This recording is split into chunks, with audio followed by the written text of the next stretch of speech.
Hello வணக்கம். Welcome to Nellai AachiSamayal. இன்றைக்கி நம்ம சேனலில் பார்க்க போகிறது வந்து சுக்கு காப்பி. சுக்கு காப்பி வந்து எப்போதுமே மழை காலத்தில் போட்டு குடிக்கலாம். அதே மாதிரி சளி காய்ச்சல் இருக்கிறவங்க இதை போட்டு குடித்தா ரொம்ப நல்லாயிருக்கும். வாய்க்கு வந்து ஒன்றுமே நல்லா இல்லாமல் இருக்கும்போது இந்த சுக்கு காப்பி போட்டு குடித்தா ரொம்ப நல்லாயிருக்கும். சின்ன பிள்ளைங்களுக்கும் அப்படி தான் சளி தொந்தரவு இருந்துன்னா இதோட துளசி இந்த எல்லா இலைகளையும் போட்டு தூதுவளை எல்லாத்தையும் போட்டு அவிச்சிருத்து கொடுத்தா ரொம்ப நல்லது. இது மாதிரி நீங்கள் வந்து இந்த சேனலை ஃபஸ்ட் டைம் பார்க்குறதா இருந்தால் லைக் பண்ணுங்கள், ஷேர் பண்ணுங்கள், கமெண்ட் பண்ணுங்கள், சப்ஸ்கிரைப் பண்ணுங்கள். வாங்க சேனலுக்குள்ளே போகலாம். இப்போ வந்து நம்ம வந்து சுக்கு தண்ணி பண்ண போகிறோம். சுக்கு தண்ணி வந்து உடம்புக்கு ரொம்ப நல்லது. வாரம் ஒரு தடவை நீங்கள் இதை போட்டு குடிங்க. வீட்டில் சின்ன பிள்ளைகள் இருந்தாலும் இதை போட்டு குடிக்கலாம். சளி பிடிச்சிருந்தாலோ காய்ச்சல்னாலும் கூட இதை போட்டு குடித்தா வாய்க்கும் நல்லாயிருக்கும். நல்ல சளியெல்லாம் நல்லா இறக்கும். இப்போ வந்து நம்ம வந்து இது வந்து சுக்கை வந்து நம்ம பொடி பண்ணி வச்சுருக்குறோம். சுக்கை வாங்கினீங்கன்னா நல்லா தட்டிட்டு மிக்சியில் போட்டு பொடிச்சுக்கோங்க. இதை நம்ம பொடி பண்ணி வச்சுருக்கோம். சுக்கு, இது வந்து மிளகு, இது கொத்தமல்லி, சுக்கு தண்ணிக்கு தேவையான பொருட்கள். இது வந்து திப்பிலி, நாட்டு மருந்து கடையில் கிடைக்கும் திப்பிலி. இது வந்து சித்திரத்தை. இதை வந்து நல்லா நறுக்கிட்டு பொடி பண்ணி வச்சுக்கணும். இதெல்லாம் போட்டு குடித்தா நல்லாயிருக்கு. இதோட துளசி, கண்டங்கத்திரி, தூதுவளை இதெல்லாம் போட்டு அவிச்சு எடுத்து குடித்தாலும் ரொம்ப நல்லது. நமக்கு இப்போ அதெல்லாம் கிடைக்கல, அதனால் இதெல்லாம் வச்சு நம்ம சுக்கு தண்ணி போட போகிறோம். வாங்க பார்ப்போம். கருப்பட்டி தேவை. இதுக்கு வந்து மெயினாக கருப்பட்டி இல்லைன்னா பனங்கல்கண்டு போட்டுக்கலாம். கருப்பட்டினா ரொம்ப நல்லது உடம்புக்கு. நம்ம பார்ப்போம் இப்போ ரெசிபி. ஸ்டவ் பற்ற வச்சிட்டோம். இப்போ வந்து நம்ம கருப்பட்டியை போடுவோம்.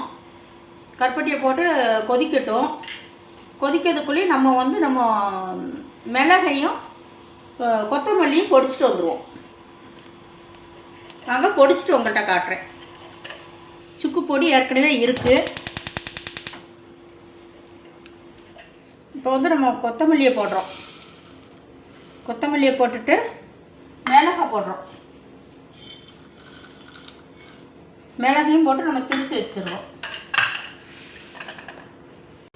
இது வந்து மழை காலம், பனிக்காலம்லாம் வந்து நமக்கு காய்ச்சல் சளி பிடிக்கும்ல, அப்போ வந்து இதை நல்லா பொடிச்சு வச்சுக்கிட்டு யூஸ் பண்ணுங்கள். ரொம்ப நல்லது இது வந்து உடம்புக்கு. பாருங்கள், மல்லியும் மிளகையும் திரிச்சிட்டு வந்துட்டோம். அந்த பொடியை கொஞ்சம் போடுறோம். சுக்கு பொடியை நம்ம கொஞ்சம் போட போகிறோம்.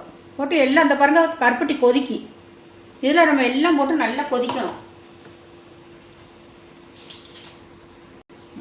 பாருங்கள், சுக்கு பொடியை போடுவோம். சுக்கு பொடியெல்லாம் போட்டு குடிக்கிறது ரொம்ப நல்லது.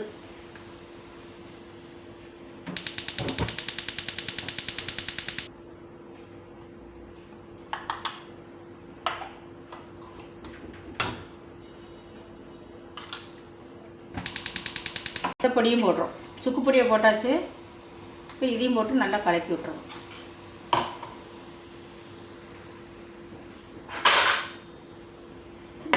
இப்போ பாருங்கள், கிண்டுறோம். நல்லா கொதித்து வரணும். எல்லாம் நல்லா கொதித்து நல்லா அந்த எசன்ஸ் எல்லாம் இறங்கி வரணும். இப்போ வந்து நமக்கு துளசி இலை வந்து வீட்டில் இருந்தனால நமக்கு கிடச்சிது. நம்ம இப்போ அதை போட்டுடலாம். துளசி நல்லா அதில் இறங்கட்டும். இப்போ பாருங்கள், நல்லா கொதிக்கும் போது துளசியும் போட்டுருவோம். கழுவி வச்சுருக்கோம். துளசியும் போட்டு நல்லா கிண்டி, இதே அவங்க வீட்டில் தூதுவளை கண்டங்கத்திரி கிடச்சா போட்டு குடித்தாலும் அது ரொம்ப நல்லது. சளியை நல்லா இறக்கும். இது நல்லா கொதிக்கணும். நல்லா கொதிக்கி பாருங்கள், நல்லா அந்த எசன்ஸ் இறங்குனதும் இறக்கும். அது பாருங்கள், நல்லா கொதிக்கி பாருங்கள். நல்லா கொதிக்கவும் அவ்வளோ எசன்ஸும் அதில் இறங்கும். மிளகு போட்டிருக்குது, கருப்பட்டி, துளசி எல்லாம் நமக்கு அந்த மருந்து பொருட்கள் பூரா அதில் இறங்கும். இறங்கி குடித்தா ரொம்ப நல்லது உடம்புக்கு.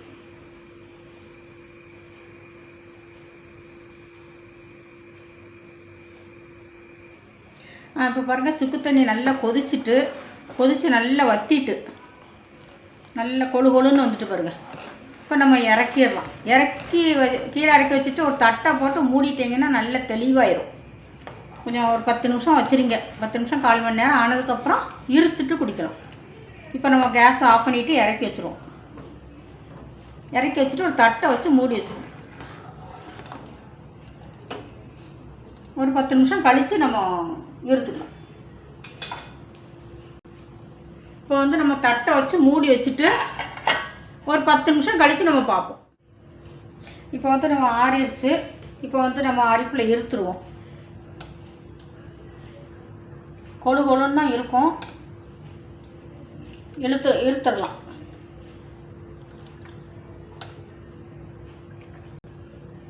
இப்போ நம்ம இருத்துட்டோம் சுக்கு தண்ணியை. இப்போ கிளாஸில் ஊற்றுறோம். கிளாஸில் ஊற்றி சுட சுட குடிங்க. கொஞ்சம் சூடாக குடிங்க. இது வந்து கொஞ்சம் சூடாகவே குடிங்க. உடம்புக்கு ரொம்ப நல்லது. இந்த ரெசிபி உங்களுக்கு பிடிச்சிருந்துன்னா ஷேர் பண்ணுங்கள், லைக் பண்ணுங்கள், கமெண்ட் பண்ணுங்கள், சப்ஸ்கிரைப் பண்ணுங்கள். நீங்கள் உங்கள் வீட்டில் செஞ்சு பாருங்கள். நன்றி, வணக்கம்.